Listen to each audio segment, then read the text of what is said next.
আমার কোনো বাচ্চা নেই, তাও আবার আপনার মতো একটা জানোয়ারের বাচ্চা নেব আমি? কোনোদিন না, কোনোদিন সম্ভব না। আচ্ছা, শুধু আমার বাচ্চা তোমাকে বাচ্চার মা বলে, আমি কোনোদিন পরিচয় দেব না। তুমি নিশ্চিন্তে থাকতে পারো। শুধু আমার বাচ্চাটার জন্য এগুলো নাও। এবার রিমি রাগী মুখে আমার হাত থেকে প্যাকেট নিয়ে অন্য রুমে চলে গেল, আর আমি ফ্রেশ হতে চলে গেলাম। ফ্রেশ হয়ে এসে দেখি রিমি বিছানায় শুয়ে পড়ছে। আমি ফ্লোরে বিছানা পেতে শুয়ে পড়লাম। মাঝরাতে আমার শরীরে কাঁপুনি দিয়ে জ্বর আসলো। আমি একটা চাদর নিয়ে শুয়ে পড়লাম। যখন ঘুম ভাঙলো তখন দেখি সকাল 12টা বেজে গেছে, আর আমার পাশে বাবা বসে আছে আর মাথায় পানি দিচ্ছে। তাহলে সারা রাত আমার শরীরে জ্বর ছিল, কিন্তু রিমির তো জানার কথা যে আমার জ্বর এসেছে। হয়তো রিমি আমার উপর ঘৃণা করে, আমার শরীরে হয়তো স্পর্শ করেনি। বাবা, তুমি এখানে? রিমি মাথায় সকালে অফিসে গিয়ে দেখি তুই আসিসনি, আবার ফোন বন্ধ। তাই আমি বাড়িতে এসে দেখি তুই জ্বরে শরীর কাঁপুনি দিয়ে উঠছে, তাই আমি মাথায় পানি দিয়ে দিচ্ছি। আসলে বাবা সব জানে যে রিমি আর মা আমার সাথে কথা বলে না, তাই হয়তো বাবা আমার খোঁজ খবর নিচ্ছে। আমার চোখ দিয়ে কয়েক ফোঁটা পানি বের হয়ে গেল। আমার মায়ের জন্য আমার উপর একটু মায়া হলো না। আর রিমিকে তো আমি নিজের থেকে ভালোবাসি, তাহলে রিমি অন্তত একটু দেখতো যে আমি মারা গেছি না বেঁচে আছি। বাবা কিছু খাবার নিয়ে আসবে, রাতে থেকে কিছু খাওয়া হয়নি। একটু বস, আমি বৌমাকে পাঠিয়ে দিচ্ছি। না বাবা, দরকার নেই, আমি বাইরে থেকে খেয়ে নেব। আমি সব বুঝি রে বাবা, মেয়েটা তোকে এখনো ক্ষমা করতে পারেনি। আমি নিয়ে আসছি খাবার। তাই বলে বাবা চলে গেল নিচে খাবার আনতে, আর আমি বিছানায় শুয়ে আছি। তখন রিমি রুমে আসলো, আর আমার দিকে একবার তাকিয়ে নিজের কাজ সেরে আবার রুমের বাইরে চলে গেল। আমি যেই মেয়েটাকে নিজের জীবনের চাইতেও বেশি ভালোবাসি, সেই মেয়েটা আমার প্রতি একটু মায়া কাজ করে না। যেদিন আমি থাকবো না সেদিন বুঝতে পারবে কতটা ভালোবেসেছিলাম তাকে আমি। সেদিন হয়তো আর আমাকে পাবে না, সবকিছু মায়া ত্যাগ করে চলে যাব। তখন আমার উপরে আর কারো রাগ থাকবে না, কেউ আমাকে অমানুষ জানোয়ার বকাতে বলবে না। তারপর বাবা আমাকে খাবার দিয়ে গেল, আমি খেয়ে নিলাম। তারপর বিকালের দিকে একটু শরীরটা ভালো হলো, আমি আস্তে আস্তে উঠে বাইরে চলে আসলাম আর কিছু খেয়ে নিলাম। এভাবে চলে গেল 2 দিন। এই 2 দিন আমার শরীরে হালকা জ্বর ছিল, কিন্তু মা, রিমি কেউ আমাকে দেখেনি, সবাই অবহেলা করেছে। এখন কেমন যেন নিজেকে শেষ করে দিতে ইচ্ছা করছে। নিজের আপনজনের এমন অবহেলা সহ্য হচ্ছে না। আমি বাসার খাবার খুবই কমই খাই, বেশিরভাগই বাইরে খাই। আজ আবার একটু অফিসে আসলাম, এসে কিছু কাজ করে বাসায় আসার সময় রিমির জন্য কিছু জিনিস কিনলাম, যাতে আমার বাবুটা রিমির ভেতরে সুস্থ থাকে। মা আমার সাথে একদম কথা বলা বন্ধ করে দিয়েছে। আমি আগ বাড়িয়ে কথা বলতে গেলেও মা কথা বলে না, আর রিমি আমার সাথে যখনই কথা বলতে আসে তখনই রাগ দেখিয়ে আর গালাগালি করে। এইভাবে চলে গেল 7 মাস। এখন রিমি একটু একটু করে নিজের শরীরের উপরে যত্ন নেওয়া শুরু করছে। হয়তো নিজের সন্তান, তাই একটু মায়া হচ্ছে। এখন রিমির যা যা প্রয়োজন সব বাবাকে বলে, আর বাবা আমাকে বলে, আমি সেগুলো নিয়ে আসি। মাঝে মাঝে দেখি রিমি নিজের পেটে আলতো করে হাত বোলায় আর নিজে নিজে কথা বলে। খুব আস্তে আস্তে কথা বলে, আমি শুনতে পারি না, মানে নিজের সন্তানের সাথে কথা বলে। এসব দেখে খুব ভালো লাগে যে রিমি তার পেটের সন্তানকে একটু একটু করে ভালোবাসতে শিখেছে। হাজার হলেও মা সে।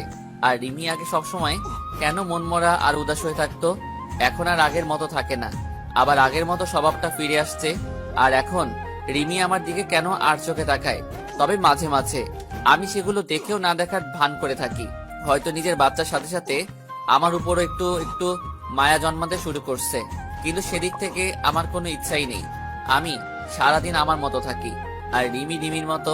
আজ মাঝরাতে হঠাৎ করে ঘুমটা ভেঙে গেল, উঠে দেখি রিমি ঘুমিয়ে আছে, আর এতটা হাত রিমির পেটের উপর। হয়তো বাচ্চাকে আদর করতে করতে ঘুমিয়ে পড়েছে। আমি এবার উঠে রিমির পাশে গিয়ে বসলাম, আর আমার হাতটা রিমির পেটে আলতো করে রাখলাম।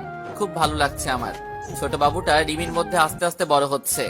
আমি আস্তে আস্তে মাথাটা নিচু করে রিমির পেটে চুমু খেতে যাব, তখন রিমির ঘুমটা ভেঙে যায়।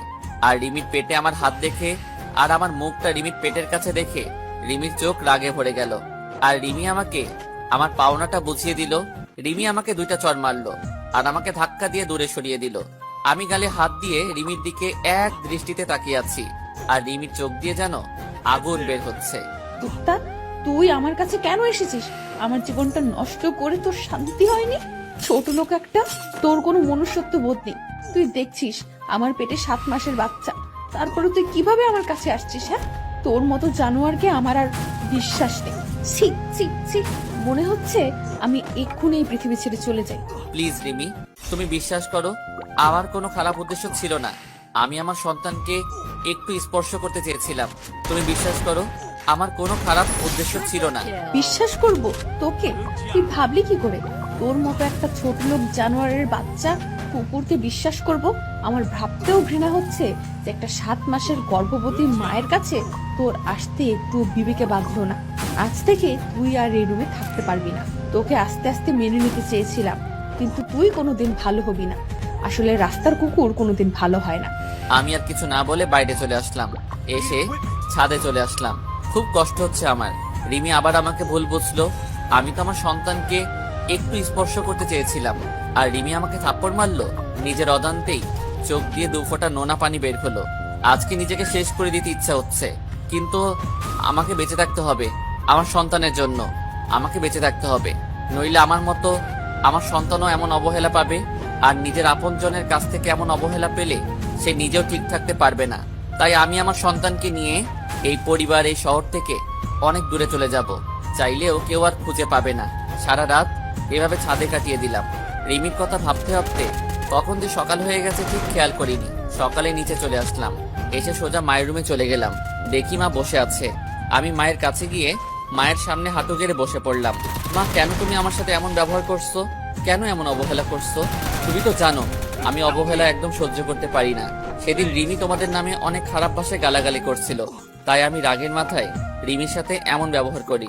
চাইলে তুমি আমাকে মারতে পারো, আর যদি না শাস্তি দাও তাহলে তুমি একবার বলো যে এই বাড়ি থেকে চলে যেতে। আমি সবকিছু ছেড়ে চলে যাব, আর কোনোদিন তোমার এই শয়তান ছেলের মুখ দেখতে দেব না। তোর সাথে আমার কোনো কথা নেই। আমি আগেই বলেছি আমার ছেলে সেদিনই মারা গেছে। আমার কাছে যেদিন সে ওরকম একটা নোংরা কাজ করেছিল। আর আমি কারো মা না, আমার কোনো ছেলে নেই। তুই যেখানে পারিস সেখানে চলে যা, আমার কিচ্ছু যায় আসে না। ঠিক আছে মা, আমি আর কোনোদিন তোমাকে মা বলে ডাকবো না। আমি চলে যাব, সবাইকে ছেড়ে চলে যাব। তখন এই শয়তানটার চেহারা তোমাকে আর দেখতে হবে না, আর কোনো অমানুষ তোমাকে মা বলে ডাকবে না। আমি মায়ের রুম থেকে চলে আসলাম নিজের রুমে। রুমে ঢুকে দেখি রিমি বাথরুমে ফ্রেশ হচ্ছে। আমি তাড়াতাড়ি গুছিয়ে নিলাম অফিস যাওয়ার জন্য, যাতে রিমির ফ্রেশ হওয়ার আগে আমি অফিসে চলে যেতে পারি। রিমির বাথরুম থেকে বের হবার আগে আমি অফিসে চলে আসলাম।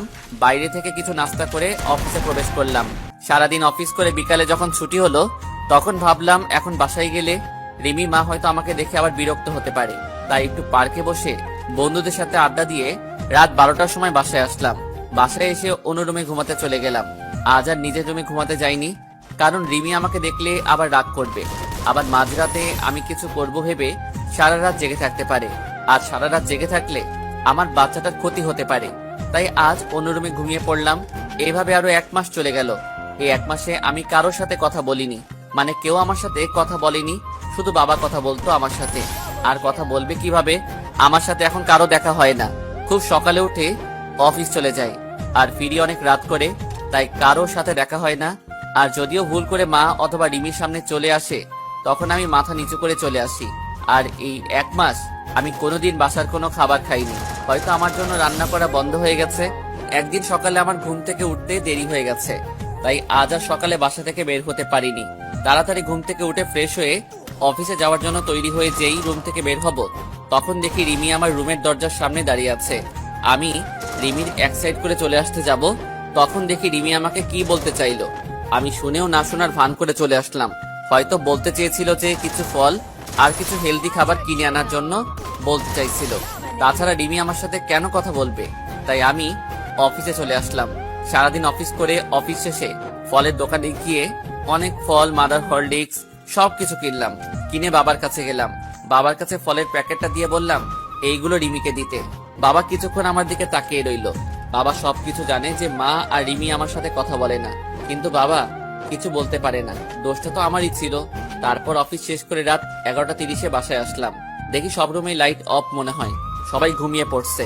আমি আমার রুমে ঢুকে কাপড় চেঞ্জ করে ফ্রেশ হতে চলে গেলাম বাথরুমে। ফ্রেশ হয়ে এসে দেখি রিমি আমার রুমে খাটের উপর বসে আছে। আমি রিমিকে দেখে কিছুটা ভয় পেলাম। রিমি, তুমি এখানে? কোনো সমস্যা হয়েছে? সমস্যা হলে আমাকে ডাকতে পারতে, তুমি কষ্ট করে কেন এলে? রিমি ভাবছে আমি এতদিন শুধু শুধু মানুষটাকে খারাপ ভেবেছি, কত গালাগালি দিয়েছি, আর সেই মানুষটা আমার সাথে কোনোদিন খারাপ কথা বলেনি, এমনকি আমার উপর কোনোদিন রাগ পর্যন্ত করেনি। রিমি, কি ভাবছো তুমি? কোনো সমস্যা হয়েছে? আর আমি তো বাবার কাছে সবকিছু কিনে দিয়েছি, কোনো কিছু কিনতে ভুলে গেলে বলো, আমি কাল সকালে ড্রাইভারকে দিয়ে পাঠিয়ে দেব। কিছু হয়নি, সবকিছু ঠিক আছে। আপনি রাতে কিছু খেয়েছেন? মনে হয় কিছু খাননি। চলেন আপনাকে খাবার বেড়ে দিই। আমি রিমির কথা শুনে মনে হলো আকাশ থেকে পড়লাম। রিমি আমাকে খাবার জন্য বলছে। খুব অবাক হলাম। আমার খাওয়া নিয়ে কারো চিন্তা করতে হবে না। আর তুমি এত রাত পর্যন্ত জেগে আছো কেন? শরীর খারাপ করবে, যাও ঘুমিয়ে পড়ো। আর এতদিন যখন কেউ আমাকে খাবার খেতে ডাকেনি, আর এখন না ডাকলেই চলবে। তুমি যাও ঘুমিয়ে পড়ো। বেশি রাত জাগলে আমার সন্তানের আবার ক্ষতি হতে পারে, আর আমি চাই না আমার জন্য আমার সন্তানের কোনো ক্ষতি হোক। আসলে সেদিন রাতে আপনাকে ওইভাবে দেখে খুব ভয় আর রাগ উঠে গিয়েছিল, তাই আপনার সাথে সেদিন খারাপ ব্যবহার করেছিলাম। এখন আর ওগুলো নিয়ে আমি আর ভাবি না, সবকিছু অভ্যাস হয়ে গেছে। এখন আর মন খারাপ হয় না। তাই বলে আমি চাদর টেনে শুয়ে পড়লাম, আর রিমি মুখটা মলিন করে চলে গেল। আর আমি ভাবতে থাকলাম, রিমি এতদিন পরে আমার সাথে কথা বলল, খুব ভালো লাগছে। রিমি তাহলে আমাকে ফিল করতে শুরু করেছে। কিন্তু আগেরকার কথা মনে পড়তেই আমাদের তৃতীয় পর্বটা ভালো লাগলো, অবশ্যই লাইক করে কমেন্ট করে দেবেন। আর যারা এখনো প্রথম দুইটা দেখেন নাই অবশ্যই দেখে আসবেন। চ্যানেলটাকে সাবস্ক্রাইব করে পাশে থাকা বেল আইকনটি বাজিয়ে দিবেন।